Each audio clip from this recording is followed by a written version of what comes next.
Hello and welcome to another episode of the Answer Podcast. My name is Paweł Burza, and as always, I am joined by my friend and co-host, Sebastian Kalemba. Hi, my name is Sebastian Kalemba and I'm game director for Witcher 4.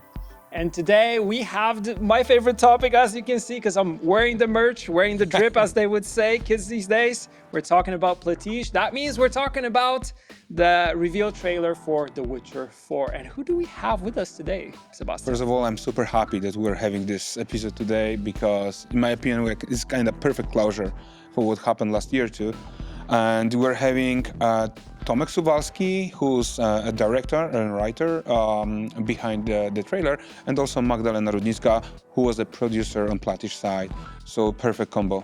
Yeah, so we have the creative vision as well as boots on the ground and the hard work and getting things done. But as you'll see in the episode, Magda really enjoys art also. So it'll be a lot about inspiration, art, the Witcher world, and more. But enough from us. Let's jump into the episode.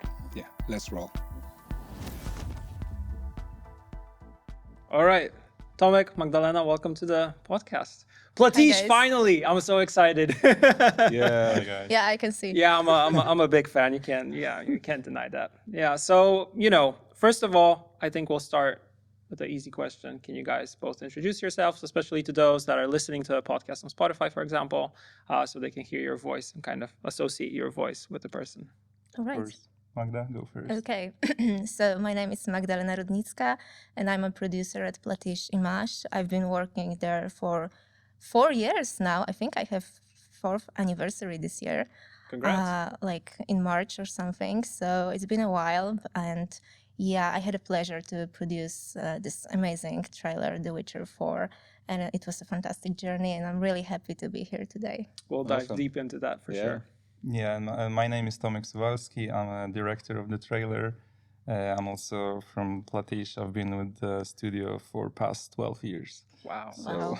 Yeah. Okay. Awesome. Quite the journey. Super happy to have you guys here. Yeah. It was a long but great journey last year. Oh, yes. And I think we've managed to create something really, really meaningful. So let's start from like absolute basics, like foundation, because what's actually interesting, in my opinion, for sure for viewers, that we kind of close the circle, right? Because we like the collaboration between our studios is known, and we collaborated on Witcher Wild Hunt before. I was even working at Platige back then. That was a long time ago, on killing monsters and stuff. And we kind of get back to each other after years. And I was really grateful for that because, to be very honest, we've been like calibrated from the get-go. Like, the Slavic atmosphere, the understanding of what The Witcher is, because this is like our national goodie, right? Yeah, it's in our DNA. We're born into it. Exactly. So how do you perceive this? Like getting back to the roots, and then we had Tomek Bagiński directing it, and then now you. So for you guys, how? Yeah, and like Tomek is also very happy for all of that, and we're friends.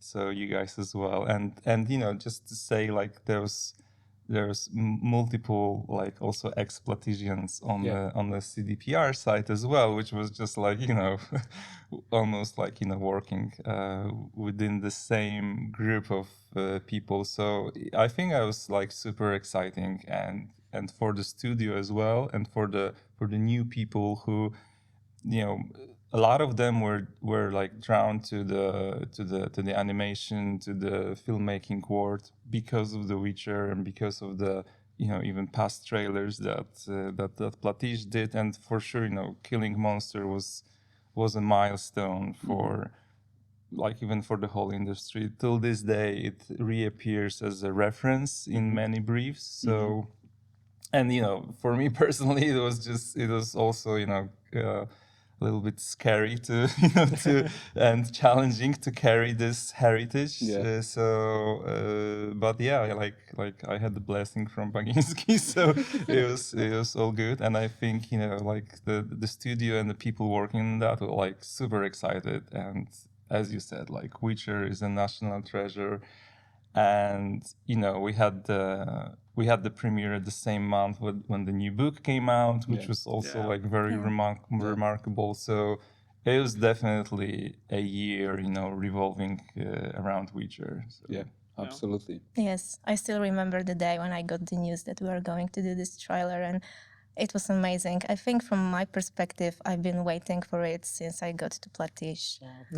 Yes, seriously, because I love this saga.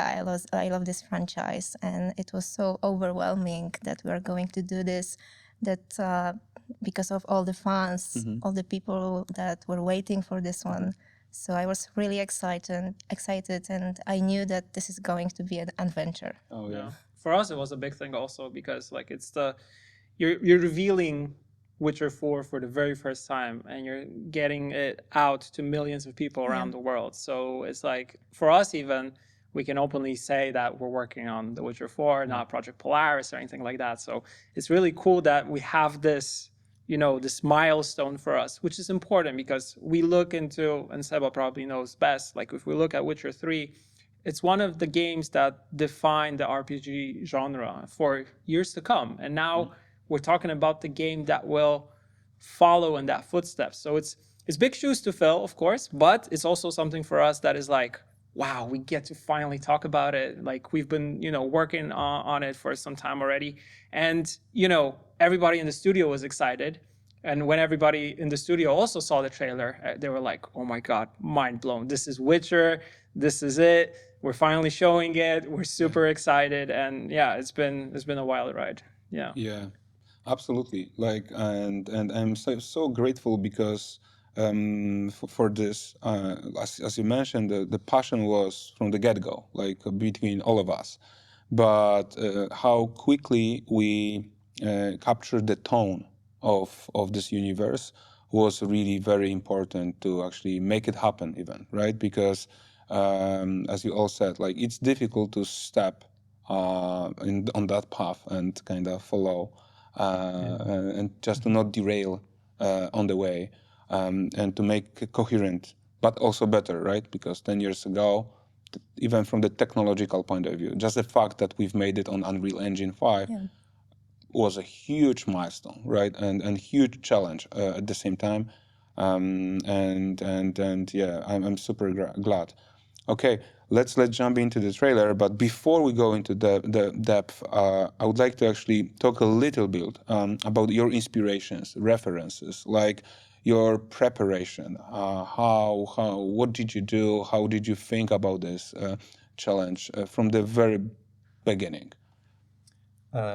For sure, our initial meeting, our briefing was a very inspiring meeting, and you were there. You were guiding us through, just like revealing this top secret document, confidential, confidential. Yeah, watermarks everywhere, in the closed room. So we had to be in person, which is also very special nowadays because a lot of stuff just happens online. and remotely. So just gathering and having this incredible reveal was like a super inspiring moment, and I didn't even know what to expect, to be honest. Like I knew some stuff, of course, and I knew what we are going to talk about Witcher 4, but I wasn't sure about the tone you guys are going for, like that, and like then it happened that it's pretty dark, it's pretty folk, and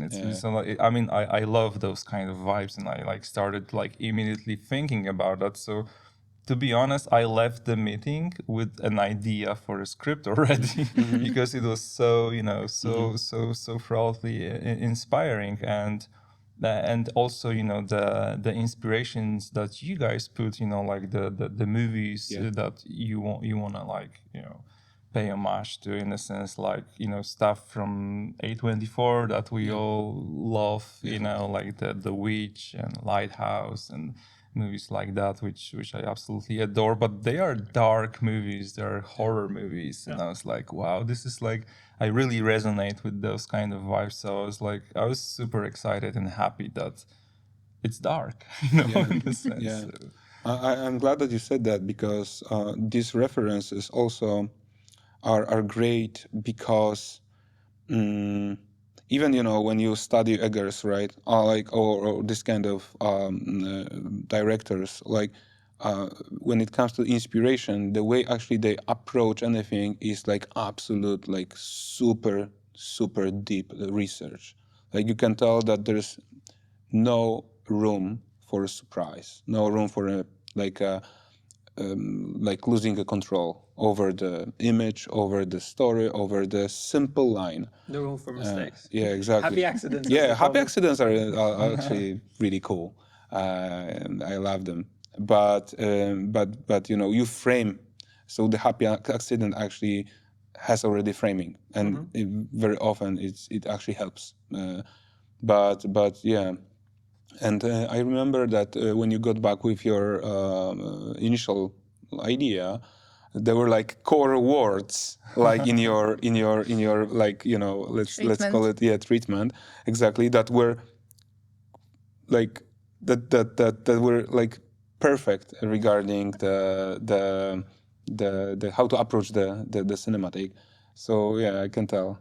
You were very focused in the room. I remember you like almost like somewhere in the corner of the room, like this, thinking already. That was a great. I will never forget that. Yeah, I'm happy that you mentioned that everything is Slavic, is dark, is grounded, very folklorish, because especially the ritual, if you think about it, has this vibe that. Yeah. In the beginning, I remember when I watched the like early version of it, I thought like, what is Mioni preparing for? Because it's very ritualistic. Like everything from the flowers to her dress that she's being washed before this means that this is something important. In the beginning, you might have this feeling that it's going to be kind of light, but then you kind of see also Ciri preparing for something, and you see the duality of these two characters there, and then it turns very, very dark. So it starts at a very like light mood. I mean, it's sunrise or sunset, so the sun is already there and it looks very nice. But then once you get into the woods, everything just goes foggy and dark, and it's and like I can see why the horror inspiration is there for sure. Yeah, and let's talk about what actually Burza just mentioned, because pretty often when it comes to the moody scenes, the horror in any form, like when people think about raising tension, most often they feel jump scares or whatever. But let's say even Mioni preparation was tensed because I believe that you manage to capture in a way that you don't know if this is a festive ritual or whatever. Like, so it's actually nothing is happening here. Like super subtle images, subtle things on the screen, but the tension is there, and that's that like subtlety. It's actually also a part of how to build the tension, but it's really difficult. So tell us more about that, about your thinking process. Yeah, what I like about those scenes is, I mean, what I first and foremost like is that you guys allowed for a slow burn, which is a very rare thing to have in the short form and in the trailer.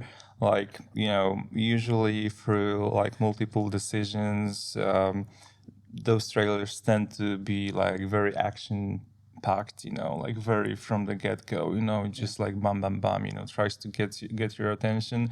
I don't really think it's because it's like it's like attacking the lizard brain, it's just like explosions and stuff. I'm not really sure if that's actually something that really grabs attention. I love slow burns. I love like when the story has its own individual pacing, and I don't believe that the audience has to be bombarded in the first 5 seconds, otherwise they will just skip it.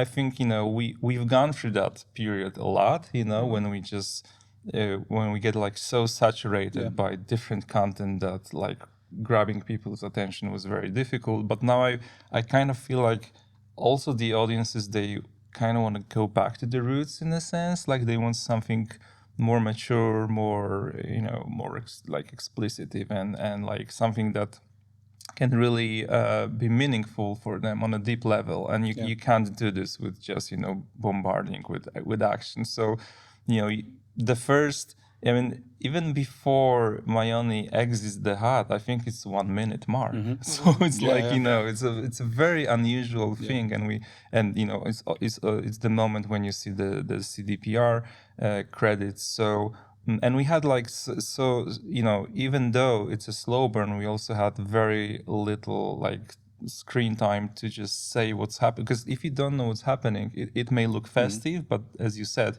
you can feel that there's some strange tension, preparations for something. Like underneath that, just by the framing, by how long the shots are. And then we have this short dialogue between Mayoni and her father, which isn't on the nose, like saying, "Oh, you're gonna be sacrificed." No. It's very Sorry, daughter.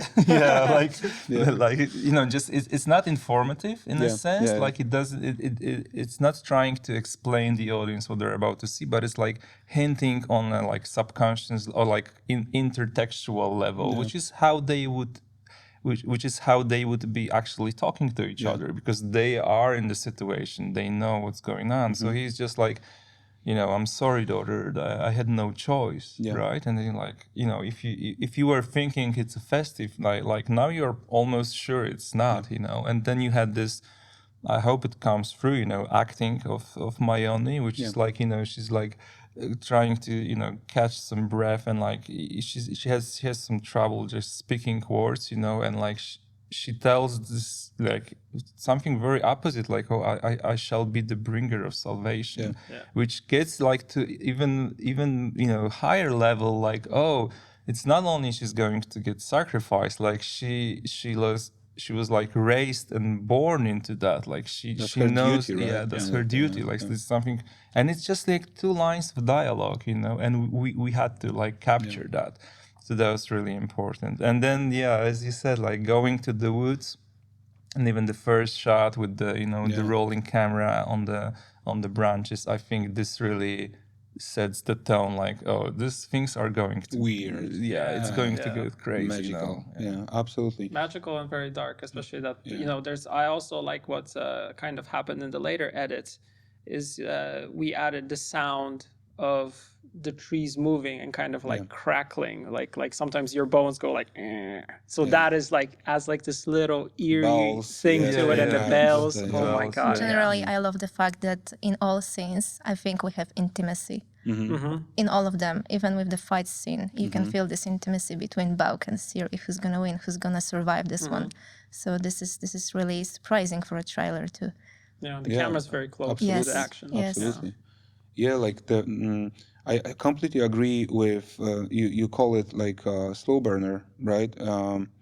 But generally, we had from the get-go, the idea was to first make it as a short story.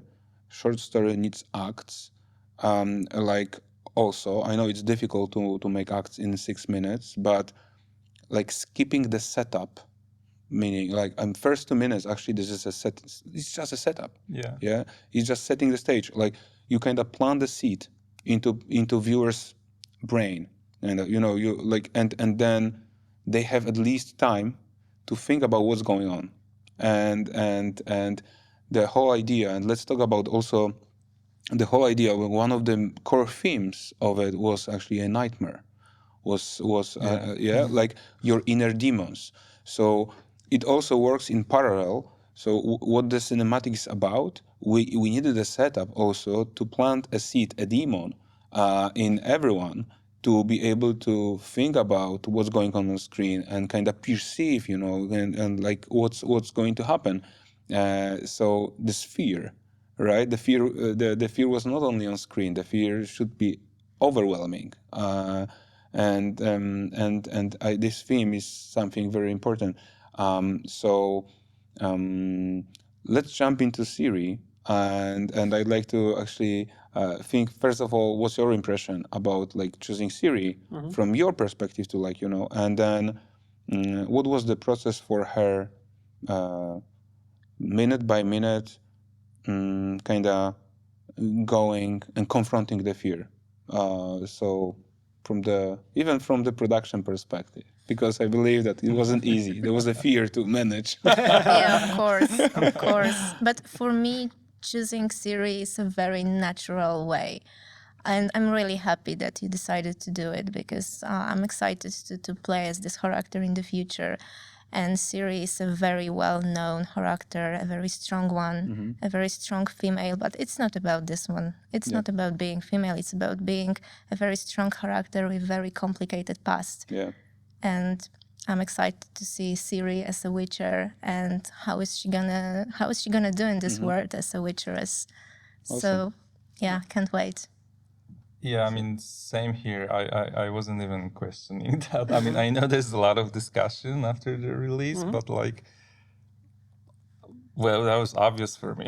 Like from the start, I was just like, no question, no brainer. Like, you know, like, even, you know, I mean, I mean, for me, even the saga, I mean, the books are about Ciri. Yeah. So, and of course, I started to reread the saga when we started the work, just to get some more inspiration. But, you know, like, the things that evolved, right? Like, we were going through some iterations at the beginning, and then we reached the moment when the parallel happened.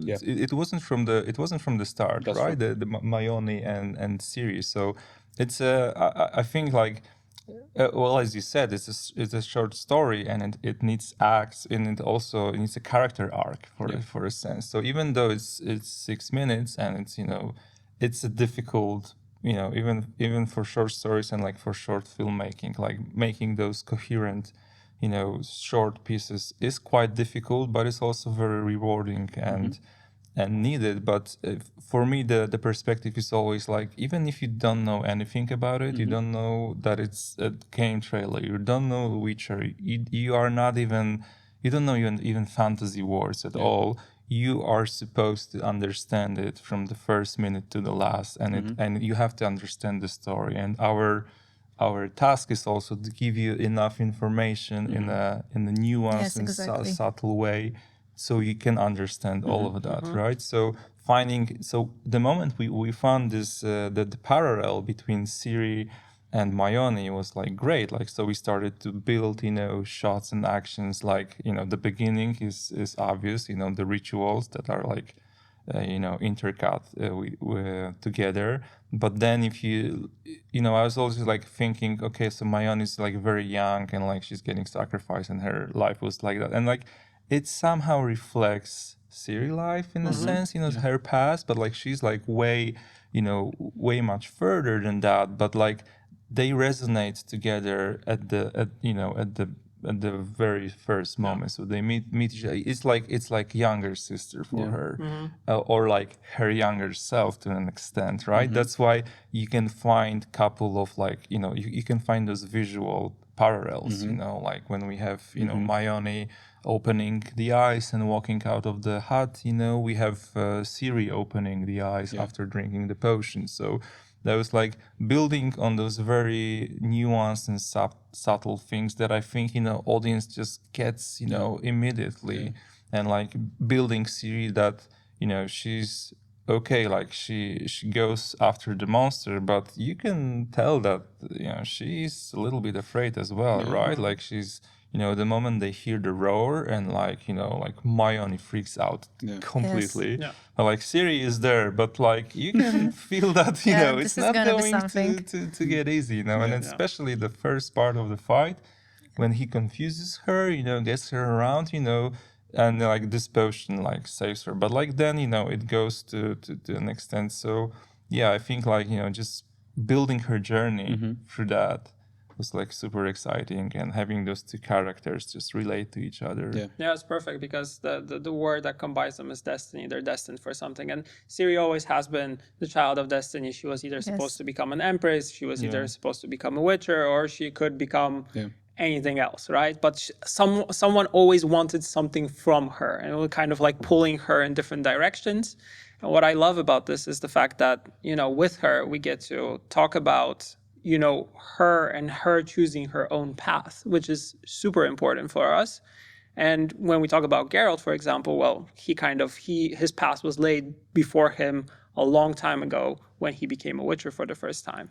And he retired with Blood and Wine, which makes total sense for us to move on and have Ciri as the protagonist, because like you said, the books have always centered around her because she is a super important character. She's kind of the key that everybody wants because it lets them unlock either unlimited power or control or whatever. And here it's like, it's really cool that we get to show her story from a different direction than Yes, what we and normally do. there is an interesting line when Ciri tells the villager, "You chose her."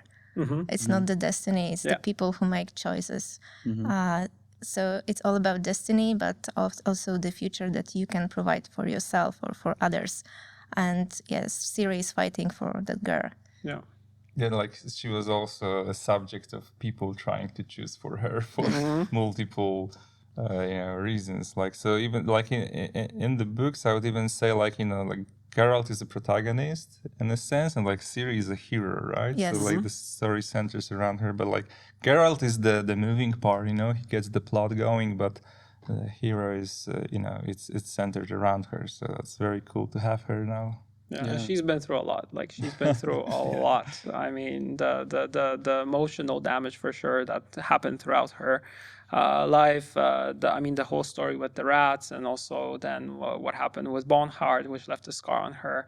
I'm not even talking about Emmer and kind of the whole like Nilfgaardian Empire wanting her and all that stuff. And she's always on the run, always trying to find her place, never really fitting in to any place. So actually now saying, okay, I will do my own thing is really cool, liberating for sure for the character. Yeah, and like she resonating with Mayoni, like seeing, oh, like the line you said, you chose her, like there's an immediate parallel, like, oh, so people are choosing for this young girl, Yes. Ciri was through that multiple times, she can feel that immediately. So. Yeah, especially like that when we were talking about the trailer, that whatever Mioni's father is saying to her, we could translate that one-to-one if, for example, Geralt was talking to Ciri. It translates one-to-one. It's like they're totally like in sync there. Yeah, absolutely. That's why she cares so much. Yeah. Right?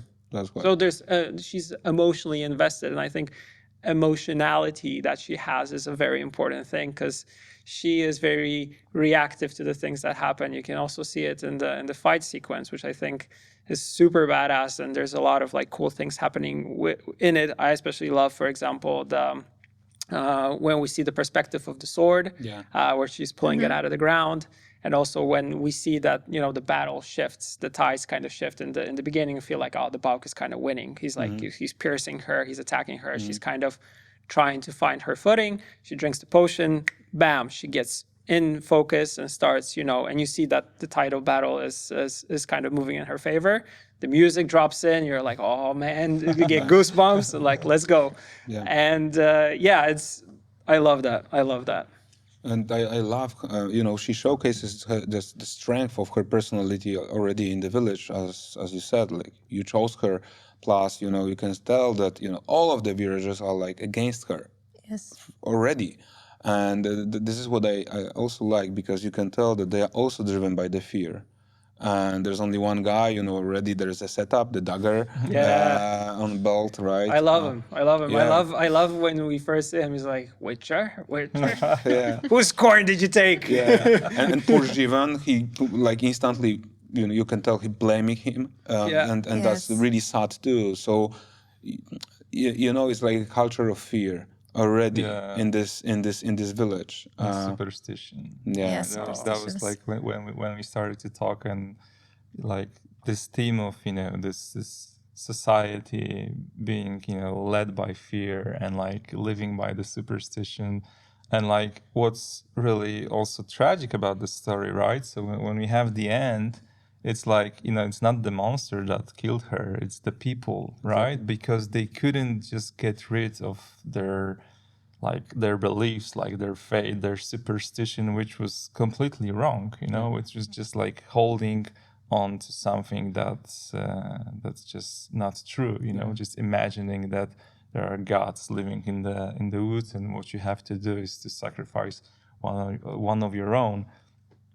And they were like so into that they had to fulfill the destiny which they themselves put on the village. It wasn't from the. And you can see this parallel a lot in the modern world as well, which is what I also love about what we were able to do is just to have those parallels with the current zeitgeist as well. Like what's happening emotionally and like and with the information overload and stuff like that. That it's sometimes echo chambers, and sometimes just being stuck in one echo chamber that is saying one thing and you're instantly saying one thing because that's the only thing that right? And it's very hard to get beyond what you always imagined as true. And it just helps to even be more and more polarized. What I mean? Yeah, at the end, the monsters are the people, actually. Yeah. And, like, for sure, they will start at some point questioning what's happened because the folk will never get back. But still, there's this ending that you can tell that, so many things happened and Mayoni is dead and stuff. But they are still probably going to rationalize. But you know what I mean? Yeah. But this was a good decision in the end, right? In the end, it's good. No. The monster is gone, right? I mean, but it's like if you can imagine like the continuation of that, there's what you would have probably is like you'd have the part of the older society in the village still following the traditions, still wanting to sacrifice people every year, and then the youngsters rebelling like, no, it's not true anymore. Like we have to get through that. Like this is what happens in society when you have changes, right? It's very difficult. So. Yeah, the problem is that they will realize that when it's already like too late. They didn't think about it before, and I always love that about Sapkowski's books, that when a witcher comes in and he's talking to the people who kind of give him or her the contract, and it's like, okay, you are supposed to do this because in this town there's something like super mysterious. It's like it has to be something that like it's a god or a demigod or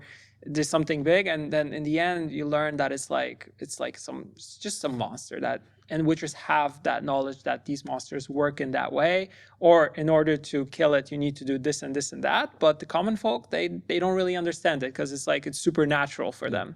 So the supernatural kind of coming into the everyday life, and you don't know how to deal with it because you can't explain it through like normal rationing. So you need to do and find kind of some way to do it, and then witcher comes in, it's easy. I'll tell you how to do it, but you have to pay me this amount of money and you got it done, right? Exactly. He sees through that, right? He sees and it's also very interesting, like not spoiling too much for our English audience, but the new book which deals with the, like it's a prequel to that, and then when you can see like his mistakes, it's like he knows the how to solve the puzzle, but like he's so young and inexperienced that he makes mistakes, and it's so funny. Yeah, actually, I love so much how the last 2 pages of this book, it's just amazing. I recommend everyone to read it because, like one of the best last 2 pages I've read in last years. Like all about this setting up what just happening later on. The book is great. I love it. It's such a and payoff. It leaves a very nice opening into amazing. Next books that could create like this nice like prequel to Geralt's story.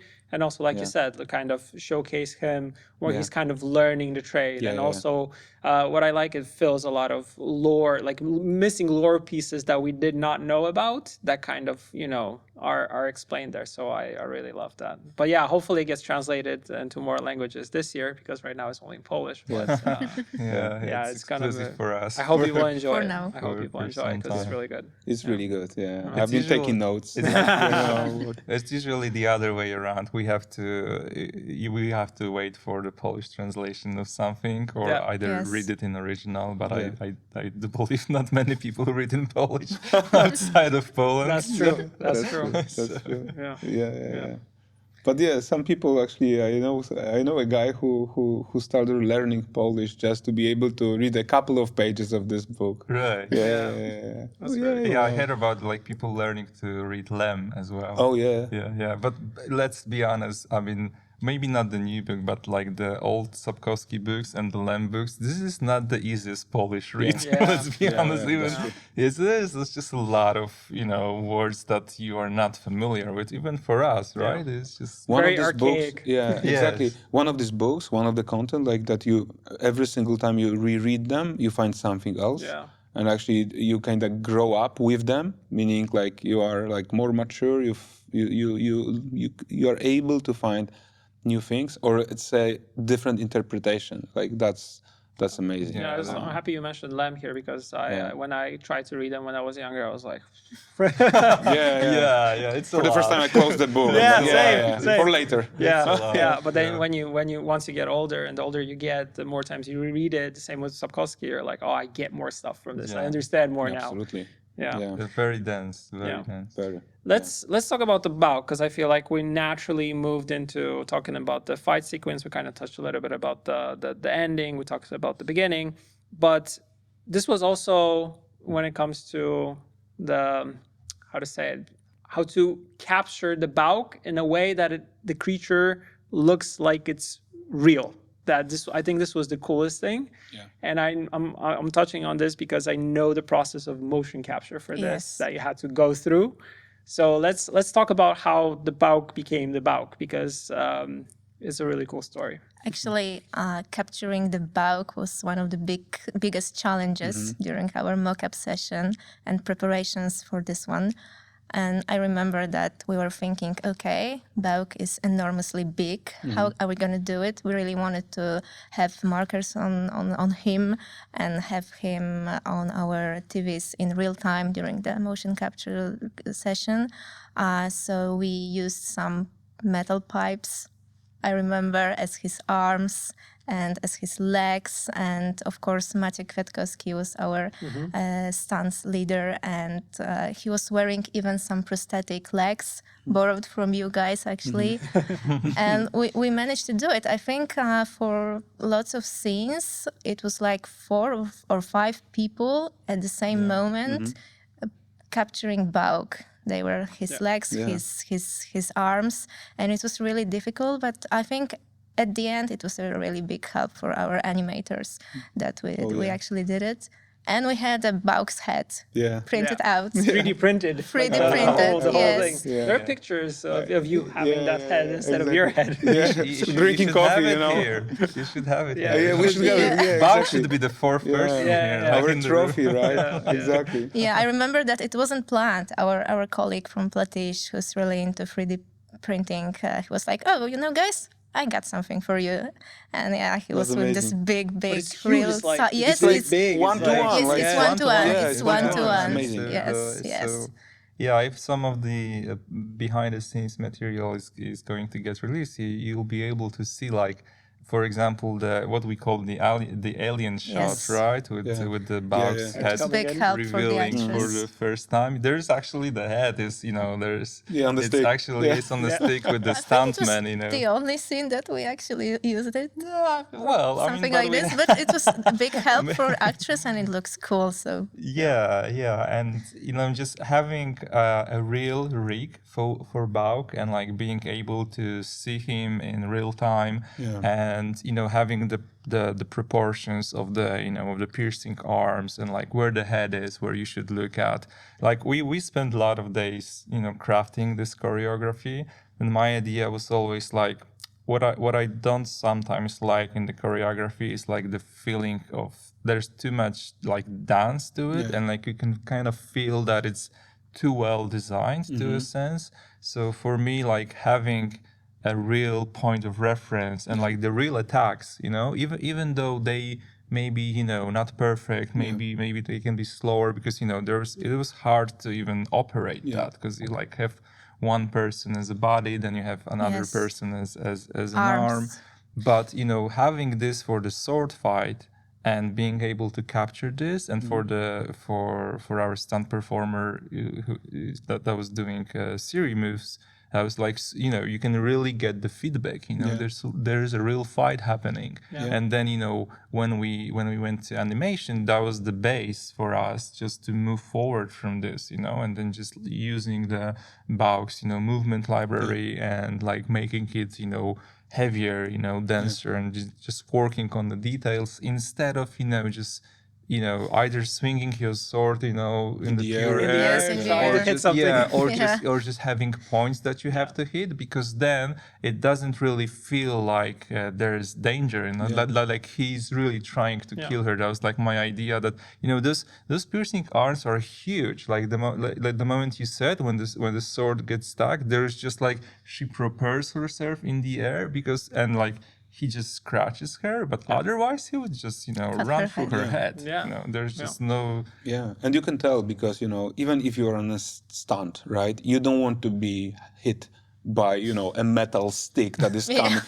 So it's not perfect, but still the intention is captured. Like the motivation, the intention is captured. The realism. Because it's very real. Yeah, It's not. exactly. It doesn't feel like, because if you're trying to like parry something that is like, you're parrying air, it's like, well, okay, parried it easy, right? But like you said, when you actually put some force into it, that's more interesting. I remember you sent us through the first footage from references camera, and I didn't know that you are actually planning to do it. And I was like, our producer came, like Anya Pitchak, like, hey Seb, just check this out.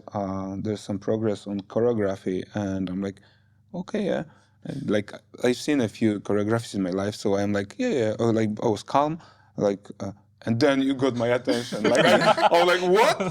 What? No, like really? They managed to. Oh wow! I was really surprised because we didn't talk about that. So for me, it was like real, such a nice surprise that you made it happen this way. Yeah, you mentioned Maciek Kwiatkowski, which is an interesting story, because Maciek is, for those that probably know, and probably the majority of people watching don't know this, like he is Geralt. We need to have him here. Yeah, we need to have him one episode. He is Geralt. So when it comes to like stunts and performance capturing, like his moves, legend actually. Yeah, he's a legend. Exactly. Like he's the one. Like if you see Geralt like walking and doing stuff with a sword, that's Maciek most of the time. And here he is Bauk, and Nila Hansen is performing Ciri. Yes. So we're having like Geralt versus Ciri in some sense. So I put that into your head. You guys in think parallel, about it. right? Yeah. Think about that. Like deeper layer. We're going into the really deep layer. I was really happy that we managed to cast Nila as Ciri, because obviously she's a star also. Yeah. And we managed to book her for this one, and she was amazing, truly amazing. It was like she was Ciri. She's crazy. She's great. Like, I mean, I was so like we've worked with Maciek, who's also like a stunt choreographer and stunt supervisor for the trailer, but we've worked through so many projects. I can even tell when he is walking. When you show me like the animated character, I will tell you if this is Maciek walking. That's his walk. Yeah. Because like, and it's also very specific walk, to be honest. But like so he was overseeing that, and then we got Nila and like her like. She's a ninja. His stamina also, like we did like, couple days in a row for like 6-8 hours of constant, stunts. She was getting thrown in the air, with the rigs. She was fighting. She was doing pirouettes, everything. And like, she was like, yeah, let's do another one. I was like, okay, like now we're talking. Machine. They're superhuman. They're superhuman. Yes, she's very hardworking. Oh yeah, absolutely. Okay. Incredible. Like, guys, regarding Nila and mock-up shoot, I'm wondering how did you manage? Because I remember I was also very surprised when you actually introduced this change that we hadn't had at the very beginning, when Bauk like was pulling up Nila. And I also, it wasn't descripted like initially, but it was such a great choice because you can tell that like Ciri almost died. Like, she just sliced him and she bought this opportunity window. And did you manage like to did you think about this before mock-up shoot, or it just happened like as one of these happy mistakes that sometimes, you know, you iterate on the footage and, hey, let's try this. And how because that was a great choice. Yeah, I mean, we had it. I don't remember exactly what. I mean, it didn't came as a part of improvisation. It was planned a little bit before because we had to have the rigging. Yeah. So if there's rigging needed on the day, we have to know this, you know, prior, because we need a separate crew. Yeah. So for the rigging part, but yeah, that was like, you know, the confusion part was. I mean, we did improvise a lot on the confusion part, like how to get that, and like also how to get this to the camera. Because when you see the behind the scenes footage, you will see that most of the shots are captured on the stage actually. So, and it's also for the stunt sequence, this is quite dangerous. You know, there are people, you know, all around the place. When you have the riggings, it can go wrong. You can go the other direction, and someone is you know, swinging the sword and stuff, and then you have the cameraman just trying to capture a cool frame. So we had to do choreography with the camera actually, and with someone supporting our DP. And yeah, I mean, there was like, I think there was just like a bit missing, you know. There was like, oh, she gets like, how do we go through her to just open this opportunity window just for a bit, and just have it, you know, as a last resort, right? So like him suddenly, you know, grabbing her from behind, you know, and trying just to get her, and just in the very last moment, I was just like also thinking about like cool figures, cool silhouettes, you know, how this would look. So she can, you know, reach out and like try to just hit him with the sword, and then just, you know, he drops her. So yeah, that was the main thing, just not to have, you know, like she needed to do a push, just a little push, but like she needed to open this window for herself instead of just, you know, oh, now is the moment for me to drink the potion, right? Yeah, we had a lot of brainstorming, even with you, Sebastian. I remember the one in your headquarters. So I think this idea might popped up there. Okay. That was a great choice. Okay, because I was gonna say that you know, when you get to the end of the fight, also there was this one scene where we see the chain, which is homage to Witcher 1, and when she chains the Bauk in his head and has a kind of pin to the floor, she also does this additional like somersault, which was really cool, because you don't see Geralt doing these things. Yeah. Like he's very, I would say he's nimble, but he's very like.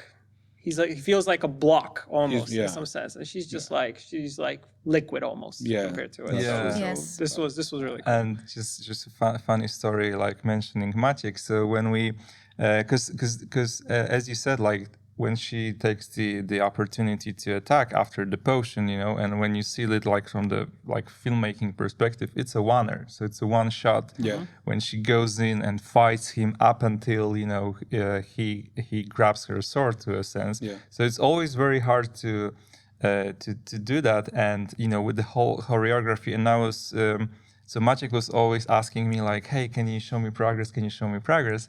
And I've sent him that, which the version I was happy with, like already animated and stuff. And he was like, you know what, like it's missing this little like, you know, like the Ciri vibe, or like the Ciri something that makes Style her of different. fighting. Yeah. And he was like, can I add, you know, a little, because there's a spin when she does the last movement, and this spin is actually his. So I was like, okay. Go ahead. I mean, I sent him, you know, I sent him the take, and I was like, you know, let's record that. Yeah. And he did the spin, and we just like, you know, animated this inside. So it has those as you said, and then there's when the chain comes in, there is this little somersault, right? Yeah. So it has this flavor. Yeah. That's great. And definitely there's this difference. Like you can tell.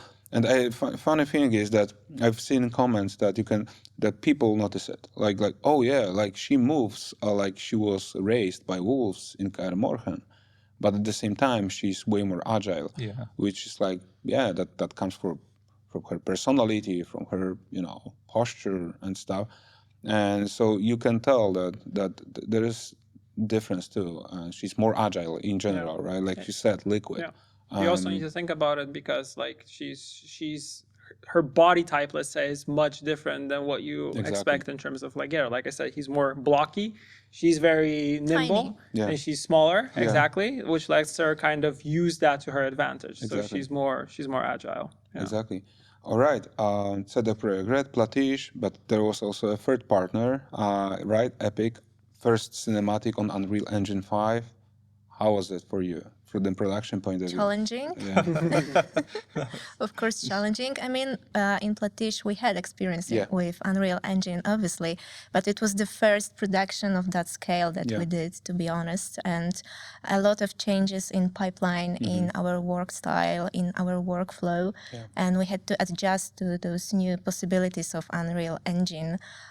For example, a big benefit, the timing. In traditional way of rendering, you have to wait hours for a preview, even though you have to stitch all the layers together in compositing, and then you have finally the shot that you are waiting for. In Unreal Engine, it's almost like seconds or something. It's like that. It's like a blink, and it's very good from my perspective because you can see the results of the work immediately. But of course, we have other challenges. Even the slightest change in Unreal Engine means that something might be need fixes, or maybe we might have some bugs in there. So we have to get back and see, okay, what is happening right now in this scene that we don't have clothes on our characters? It happened a lot. Another benefit, I think, I would say Unreal Engine is a big playground for artists. You can change anything in minutes, locations, buildings, environments, camera lenses, focal lenses, everything. So it's from artistic point of view, it's a big playground, and I was really happy that we could use this tool and learn from it also, and learn from Epic team, of course, because they know their product very well, and we had a custom-made engine from you guys. So of course it was another level of Unreal Engine, and it was really satisfying at the end to be able to say, okay, it's all from Unreal Engine. No compositing, no fixing in compositing, as we like to say. It was straight from Unreal Engine. No grading even. No grading even. No grading. Yes.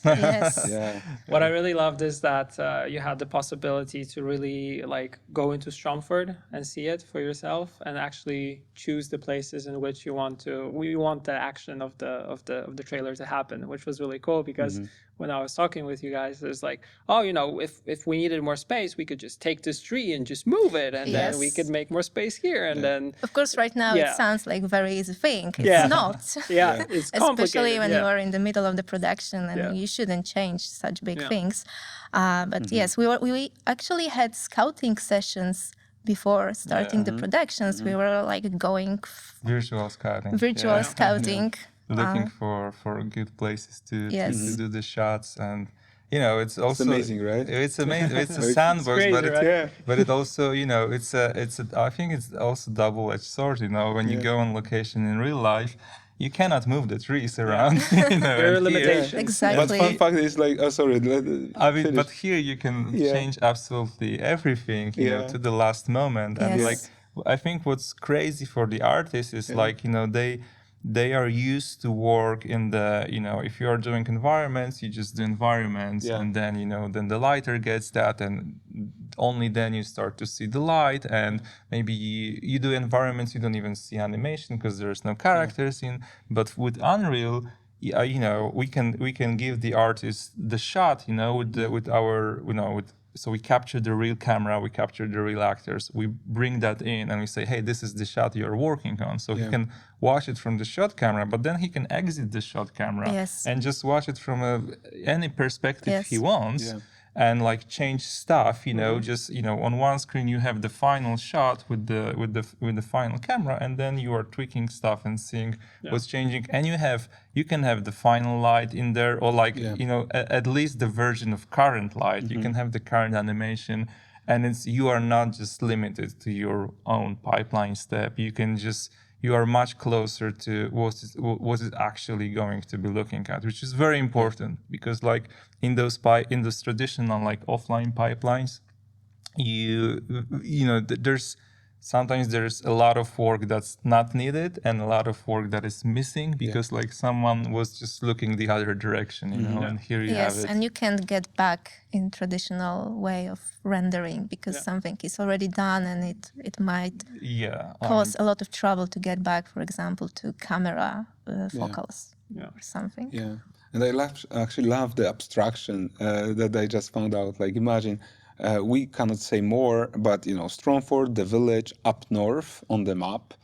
This is what we can tell now. But I remember when we've been building assets, we send our environment team scouting in Table Mountains, scanning mountains, scanning trees, looking for some and then you've been scanning virtually, looking for spots. So you guys actually went to the real mountains in Poland, so they can count those the same mountains, but in the game. You don't have to go to Table Mountains anymore. Here's the build. But this scouting is very interesting because like you pick location and it's like, oh, okay, but like the mountains say are like 5 miles away or something like that. I'm like, no, we need them 2 miles away.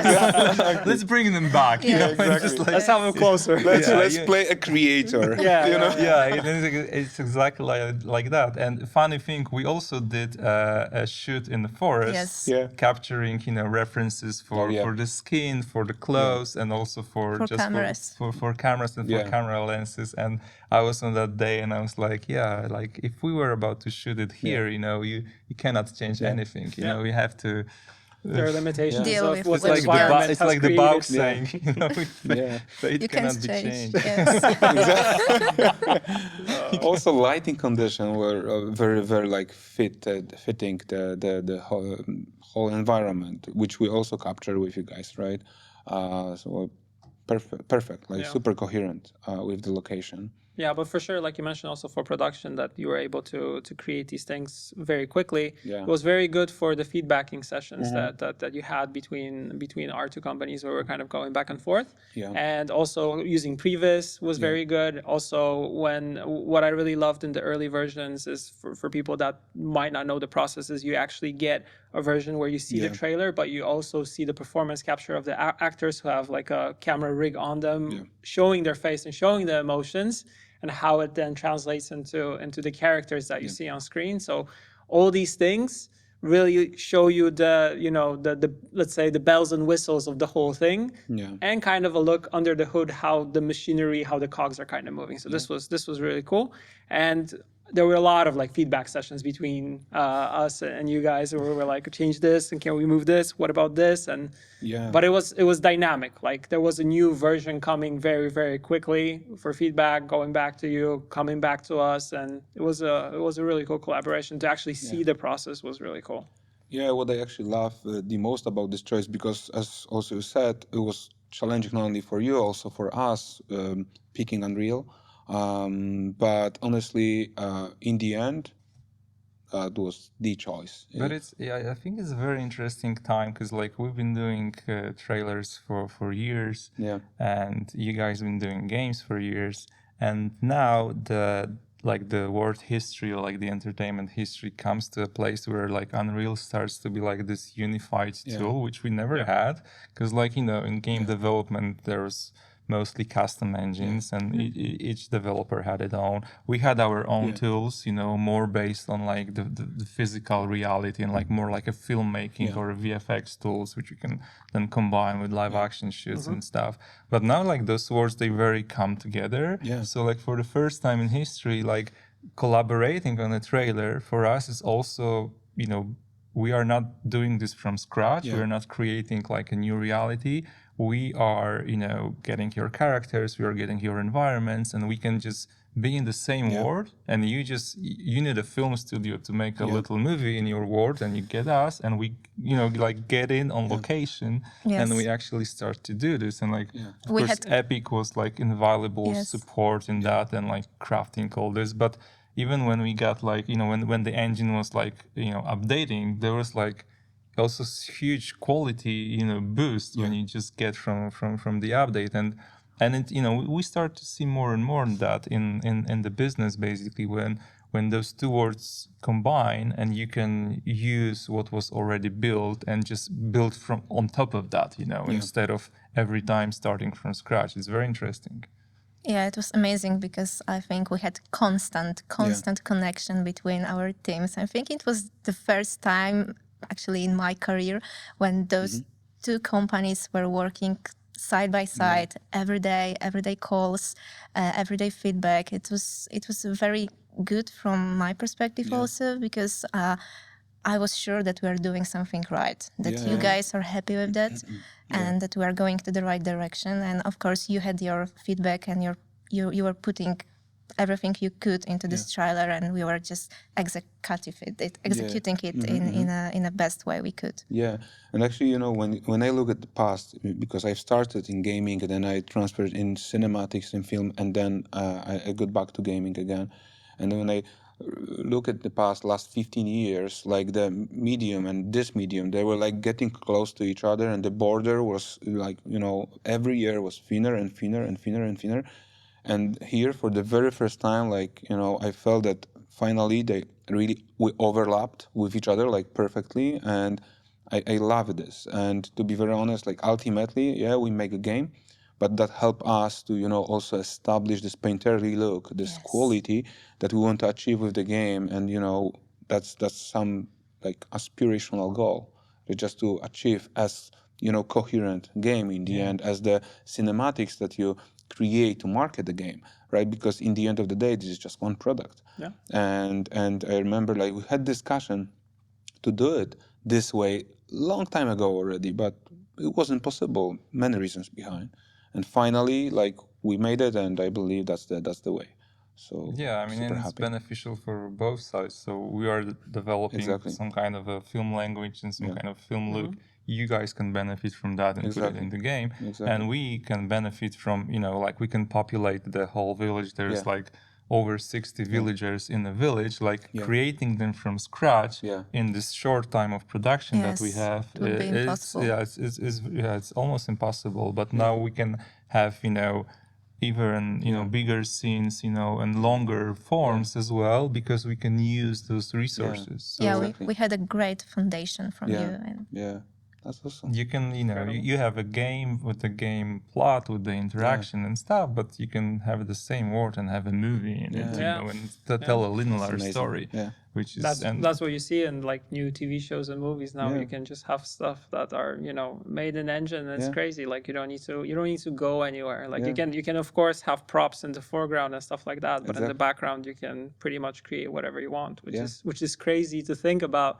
Because when we were kids, like you would not think this is even possible. Exactly. Like, you had like movies, right? And now you can have, like you have Marvel movies, but then you have Marvel TV series. Now you have Dune even doing that, So like it all like the world of the IPs and franchises, I think it wants to be very coherent, and you can even tell from like the latest changes for the DC universe. And for the first time, they're like, oh, we are going to make things coherent. So the animated shows and our movies, it's the plot and the histories, and it's going to be the same. So now you can have the same thing for the world of games. Absolutely. Absolutely. That's the future. The future is now. It's just not evenly distributed. Exactly. Perfect. All right. Awesome. I think we have it. I want to close off with something. If you could tell me from the whole process, what did you enjoy the most? Like one thing that sticks out that was like where you look back at it like this was cool or awesome or epic. At the end, I know we had a lot of troubles with that and a really long way to do it, but painterly look. Yes, seriously, because like 2 weeks ago, I had the pleasure to attend this exhibition in National Museum of Józef Chełmoński. Oh, I love him. Yes, and I didn't have time before, so it was only 2 weeks ago, and I was like, oh my God, our trailer looks exactly the same. I mean, I'm really proud of us because, of course, Józef Chełmoński was a great artist. And then we have our little piece of cinematic and it looks awesome. And Oh, man. I'm really happy that we have our impact into Polish art, into Polish history. With this little piece of cinema, and so Next for time me, you're going to see like the Witcher stills. I think I think it cool. would be actually great to have them painted out. Yeah, actually, you Yeah. have no idea how often I spammed Lucian, our art director, with Józef Chełmoński, art. Check this like, out. Check this out. Like, this is the way. Like, look at this. I know, Seb. Like, yeah. Yeah, but it's a great connection between Polish art and Polish culture. That's it. So Yeah. Yeah. Yeah. Now you. Oh yeah. sorry. I got like. He was so painted. carried Now away. he was Carried thinking about away. the art Yeah, already. exactly. Yeah, I Józef mean, Chełmoński. probably 2 moments I would say. Like, of course, for me as a director, the shoot is like the very important part, and it's also, it sounds strange. I mean, it's very exhausting and it's very hard work, but it's also a reward in a sense because we've been, working on the scripts, like iterating, doing hundreds of storyboards, Oh, really yes. hundreds of storyboards for that, editing this and like preparing. So, I had to be prepared for like almost 2 weeks of the shoot. Yeah, we something had like 2 we weeks. had a lot of days because of the, the crowds separately, like we had stunts and stuff. So for me, shooting and working with actors, designing shots and the choreography, that's for sure a very, very important moment. And when I get this right, and I have the edit right, and then we move to the actual production to say that's a very, that's a very challenging moment and like very stressful, but also, just a milestone in production. And I think, and the second one for me, I think was the moment of the premiere when we went to LA and we were able to, on the Game Awards, witness this live. Because it doesn't happen often with the game trailers. It's very often just, the premiere is today, and it just pops on YouTube, and that's Yes. all. And then you start reading comments, of course. But having just like a trip, having just something. Oh, we are going to see that, and then just sitting in the room with all those 7,000 people, just watching this live and reacting live, because everyone and when the words Witcher come, everyone is like, and then Ciri comes. That was breathing. The live reaction was just like, it was so rewarding, and I was so happy that we, after those months of hard work, we had this celebration live. That was incredible.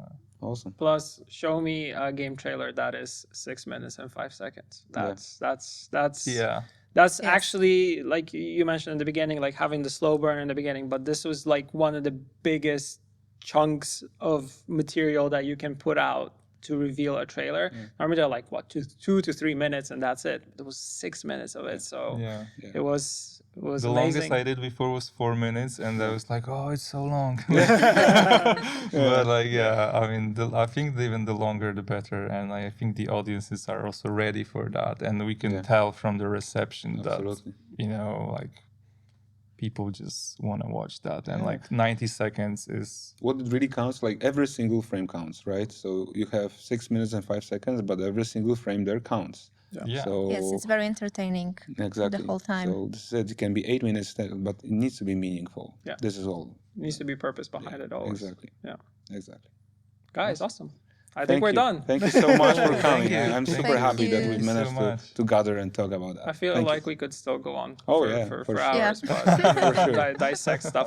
I always, when we finish, I'm like, I should have still talked about this and this and this and that. But I feel like with this, Yeah. I think it would never end. Yeah. Never end. But it was a pleasure. It was a pleasure It was a talking to pleasure. you. And Likewise. thank you for taking the Thank time. you, guys. Yeah. Pleasure meeting you. Pleasure working with you. So Yeah.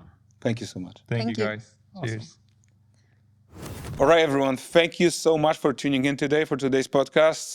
We hope that you had a blast, especially if you watched the trailer before, because I believe there was some really cool information that about the whole process of making it happen. Yeah, and if you haven't, you have to watch it. Like, you rewatch it now, watch this episode, and kind of find the little minute details within the trailer, which kind of they paint the whole picture. So it's really cool. And as always, remember, comment, like, and subscribe. Today we don't have questions, but we have some cool statements. One is from Adam McDonald. He wrote something which really touched me, and it's really nice to get this acknowledgement. He says, the podcast series really is one of the most interesting I've listened to. Honestly, anyone in gaming can find at least one episode that they would love. And this is under the episode we had with Greg Rutkowski and Bjorn Hurry. Okay. So really, really cool. And shout out to you, Adam, for the comment. And I'm happy that people find at least, you will always find at least one episode that kind of touches what you're interested in, or maybe the field that you're working in, or maybe the part of gaming that you're interested in. Because once you go through all these episodes, you learn that there are these little things within, or even big things within the gaming space that are very cool to kind of touch into and get to know. So that's the first one. And the second one was by Be the Sky Girl, about Greg's attitude to creative work and values, and also kind of how merging digital art with traditional art is kind of the way to go, and also kind of struggling to find the middle ground between these things. So I really enjoyed that comment. So shout out to you. And and I think Greg is the best person to talk about these things, because he touched on both traditional and digital, and kind of how artists are now moving into the traditional art and the fine art, and taking inspiration. And he was like looking for this like sweet spot for some time, and I believe he found it perfect. Yeah. Once again, thank you all for watching. Hope you enjoyed this episode, and we'll see you in the next one. Thank you so much. See you in the next one.